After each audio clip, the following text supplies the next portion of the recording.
Imagine this. It's New Year's Eve, 1997.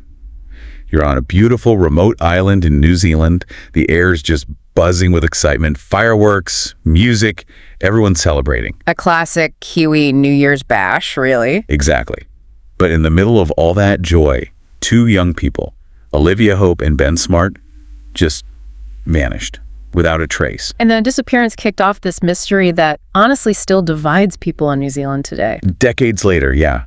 So the big questions are, what happened to them that night? And why does this case still spark such intense debate? It's a really unsettling case. It touches on witness memory, police pressure, and just how hard it can be to find answers when the evidence itself comes under question. Okay, let's unpack this. Our deep dive today takes us to the Marlboro Sounds.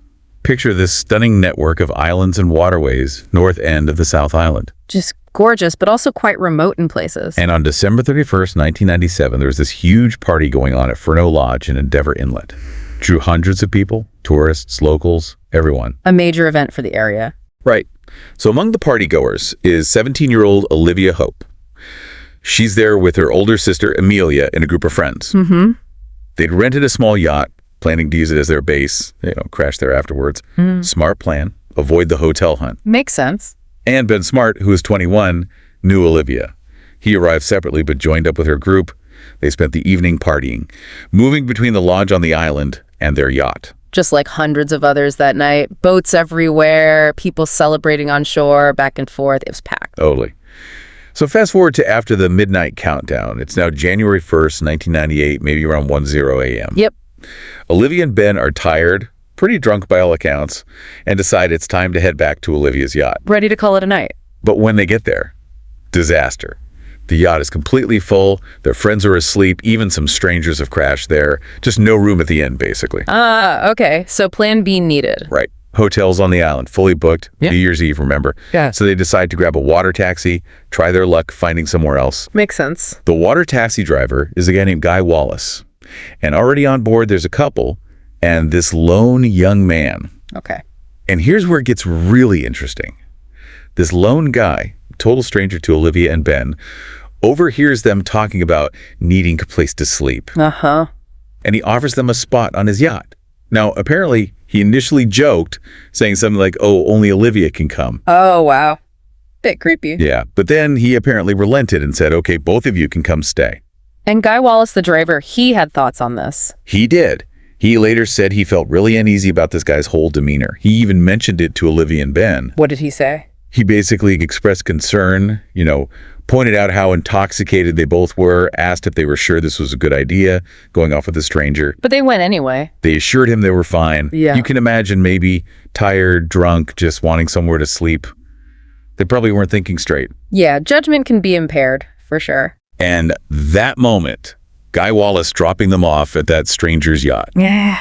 That was the last time anyone officially saw Olivia Hope and Ben Smart. Just vanished after that point.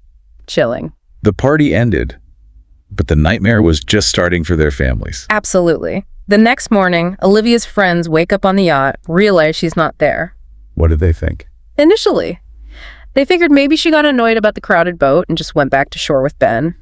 Didn't seem too alarming at first. Okay. But then later that day, neither Olivia nor Ben showed up back home. That's when the families got seriously worried and reported them missing. And the search began. Police started circulating their photos around the Sounds, asking if anyone had seen them. Standard procedure, but in this case, it yielded nothing initially, just silence. But then the water taxi driver, Guy Wallace, came forward. Right. His testimony was crucial in those early stages. He gave the police his detailed account of dropping them off at that mysterious yacht. And based on what he said, the police immediately focused on finding this unidentified man and his boat. Makes sense. He was the last person known to be with them. After about 3 days with no leads, a specialized police team took over. They went back to Guy Wallace, needed more details. What kind of description did he give? He said the man was older than Olivia and Ben. Had longish, dark, messy, maybe curly hair, a thin beard, generally looked kind of unkempt. Okay, a distinct look. What about the boat? That was specific too. He described it as large, white with a blue stripe, had these big round windows, and importantly, he thought it had 2 masts, a ketch or a schooner maybe. He called it a double-mast boat, said it looked like it was in pretty good shape. 2 masts, white with glue. Oh, okay. So police put out a sketch of the guy based on this, circulated the boat description. Remember, this is pre-widespread CCTV. Divers searched the waters too. Nothing. And this is where the investigation takes a pretty sharp and controversial turn, right? Exactly. Following various tips, the police eventually zeroed in on a local guy, 26-year-old Scott Watson. They arrested him. And what's fascinating, or maybe troubling, is how different Scott Watson was from Guy Wallace's description. Completely different. Tell us. Well, Scott had short, dark, clean-cut hair, no beard. His boat, the Blade, some sources say Blade and Joy, was way smaller. It was a single-masted sloop, mostly metal construction. Okay, so one mast, not two. Metal, not necessarily wood. Yeah. And the color. White, yes, but with red trim, not the blue stripe Guy Wallace remembered clearly. So, hold on. The key witness describes one type of person and boat, and the police arrest someone who looks totally different and has a totally different boat. Precisely. And Guy Wallace himself was shown Scott Watson. And what did he say? He consistently said, "That's not the man." Yeah. He stuck to his original description. Longer, messier hair, the beard, the two-masted boat with the blue stripe. Were there other witnesses? Yes, actually. Other people reported seeing Ben and Olivia getting onto a boat that sounded more like the one Wallace described, with the man matching that description too, not Scott Watson's boat. So, how did the police justify focusing on Watson when their main witness and others were pointing elsewhere? Well, the police theory evolved. They started suggesting that maybe Guy Wallace's memory was faulty, his dark, late at night, chaotic scene. Convenient. They began building their case around Scott Watson's character and his past.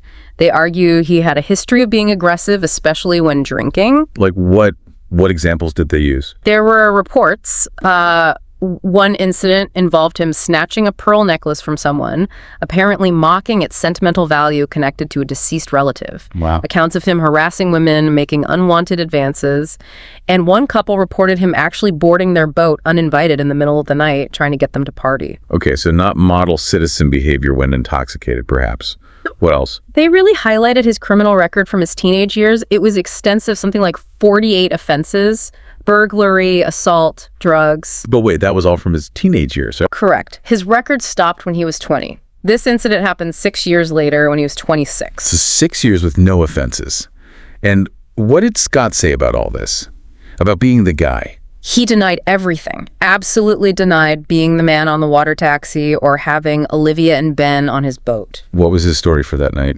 He said he partied, tried to find more people to hang out with later, couldn't, and went back to his own boat, the Blade, around 3 a.m. and went to sleep. Did anyone back him up? His sister said he seemed perfectly normal after New Year's, and the police actually put him under surveillance for a while, watched his home, found nothing incriminating. And did you mention a photo? Yes. Crucially, there's a photo taken before the New Year's Eve countdown. It clearly shows Scott Watson clean-shaven. So the idea that he had a beard that night and shaved it off afterwards to change his appearance, that's just not possible based on the photo. It doesn't seem to fit the timeline, no. This just raises so many questions. Multiple witnesses contradicting the focus on Scott. Photographic evidence seemingly clearing him of the shaved beard theory. Why were the police seemingly so locked onto him? It's hard to say definitively. Theories range from intense public pressure to solve the case quickly to maybe a kind of tunnel vision setting in once they had a suspect. They became convinced. And this conviction led them to, interpret evidence in certain ways, and apparently it affected other witness statements too. Yes, that's another really contentious part. Some of Scott's friends apparently changed their initial statements to police, and those changes didn't help Scott at all. Can you give an example? The most significant one involved a close friend. Initially, this friend supported Scott's timeline, saying Scott came over to his place around noon on January 1st, the day after the party, to paint Scott's boat, which they'd planned beforehand. Okay, seems normal enough. But later, this friend changed his story. He told police Scott actually arrived at 5 p.m., not noon. 5 hours later. Exactly. And the police jumped on that 5-hour gap. They argued Scott must have used that time between noon and 5 p.m. to dispose of the bodies. And the boat painting, they framed that as an attempt to cover up evidence. Wow. Why would the friend change his story so drastically? Scott apparently suspected police put pressure on him, possibly related to the friend having a cannabis farm, but that's never been proven. It remains a he said, they said situation. Okay, so witness statements shifted. What about physical evidence on Scott's boat? the blade. The police did a forensic search. They noted that about 30% of the boat's interior had been cleaned. Which they saw as suspicious. They interpreted it as an incomplete cleanup, an attempt to hide something. Scott's explanation was simpler. He lived alone on the boat and was just cleaning it gradually himself. Were there other things? Yes, they pointed to some scratches found on a small ventilation hatch inside the cabin.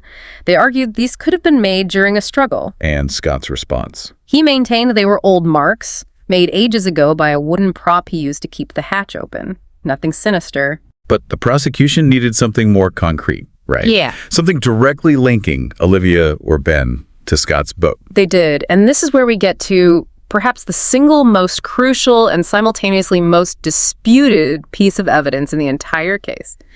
The hairs. Ah, yes, the hair evidence. Tell us about that. Okay, so the first forensic search of Scott's boat was in late January 98. They took blankets from his cabin. Yeah. Analysis found about 100 short brown hairs, all matched Scott Watson. Importantly, at that stage, no hairs matching Olivia Hope were found. The hair evidence was initially considered insignificant. Okay, no Olivia hairs first time around. Right. But then, 2 months later, in March, the same blanket was re-examined by the lab. The exact same blanket. Yes. And this time, technicians found 2 long blonde hairs, about 20 centimeters long. Let me guess. DNA testing confirmed they belonged to Olivia Hope. Wow. Okay, that changes things. If true. If true, yes. This became the linchpin. It implied Olivia had been on Scott's boat, directly contradicting his story and Wallace's testimony about the other boat. But there were issues with this, weren't there?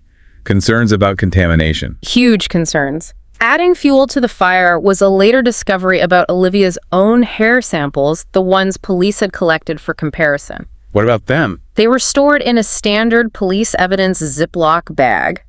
But later, this bag was found to have a small, suspicious hole in it. Some described it as looking like a scissor cut. Oh, come on, that sounds really bad. Like potential tampering. It certainly raised widespread public skepticism. Could the evidence hairs have somehow gotten onto the blanket after it was seized? Through contamination? Or worse? The police, however, strongly maintained the integrity of the evidence. So you have questionable witness shifts, a description mismatch, and now highly controversial hair evidence found months later under suspicious circumstances. Anything else? There was one more thing involving Guy Wallace. The police altered a photo of Scott Watson. How? They apparently manipulated it to give him hooded eyes, maybe trying to make him look more like the sketch or Wallace's description. Then they showed this altered photo to Wallace. And what did he say then? Still insisted it wasn't him. He apparently said it looked similar, but still insisted the man he saw had the longer, messier hair and the beard. He didn't positively identify Watson, even from the altered photo. But the police used that looked similar comment to bolster their case. This is quite a collection of contested points. It really is. So, based primarily on those 2 blonde hairs, Scott Watson was arrested in June 1998.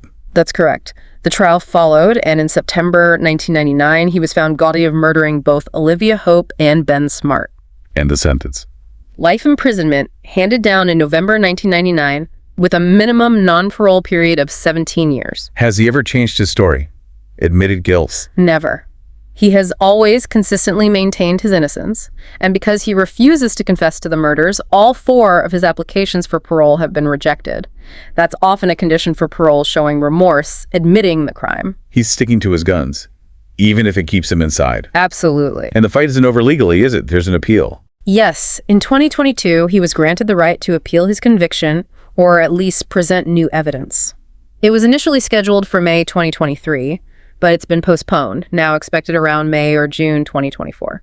So this story is still unfolding, but there was a tragic postscript involving Guy Wallace, the key witness. There was. Incredibly sadly, Guy Wallace died by suicide in 2021. That's awful. Did it relate to the case? He apparently left a letter specifically about the case, but its contents haven't been made public. It just adds another layer of unanswered questions and tragedy to the whole thing. He was the one witness who saw them last, who always doubted Watson was the man. So let's try and pull this together. Where does this leave us? What does it all mean? Well, it means the case is still incredibly divisive in New Zealand. You have the official conviction, but you also have persistent, significant doubts hanging over it. The hair evidence being the big one. Definitely. The circumstances of its discovery, the hole in the sample bag, it's a major point of contention for those who believe Watson is innocent. And critically, Olivia and Ben's bodies have never, ever been found. Never. Police concluded they were deceased, murdered by Watson, but without bodies, there's no definitive forensic confirmation of how or even where they died. Which leaves that fundamental question just hanging there. Was Scott Watson, the man who offered them a place to stay that night, the killer?